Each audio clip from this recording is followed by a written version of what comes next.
ಒಂದು ದಿನ ನಗರದಲ್ಲಿ ಶಾಂತಿ ತುಂಬಿರುತ್ತಿತ್ತು. ಆಗಲೇ ಆಕಾಶದಲ್ಲಿ ಅಸಹಜ ಶಬ್ದ ಬರುತ್ತದೆ. ಎಲ್ಲರೂ ಮೇಲೆ ನೋಡಿದರೆ ಗೊಡ್ಜಿಲ್ಲಾ ಬರುತ್ತಾ ಇರುತ್ತದೆ.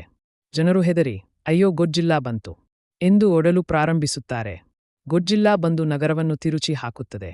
ಬಿಲ್ಡಿಂಗ್ಗಳನ್ನು ಮುರಿದು ಹಾಕುತ್ತದೆ, ಕಾರುಗಳನ್ನು ಎಸೆದು ಹೊಡೆಯುತ್ತದೆ. ಜನರು ಚೀರಾಡುತ್ತಾ ಅತ್ತ ಓಡುತ್ತಾರೆ.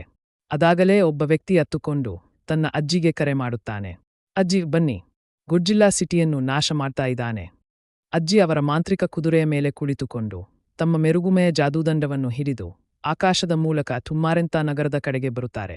ಅವರು ಬಂದು, ಗೊಡ್ಜಿಲ್ಲಾ, ಈ ಶಾರ್ನು ಬಿಟ್ಟು ಬಿಡು ಅಂತ ಅಪ್ಪಟ್ ಶಕ್ತಿಯಲ್ಲಿ ಕೂಗಿ ತಮ್ಮ ಮಾಂತ್ರಿಕ ದಂಡದಿಂದ ಭಾರೀ ಮಿಂಚನ್ನು ಆಕಾಶದಿಂದ ಕರೆಯುತ್ತಾರೆ.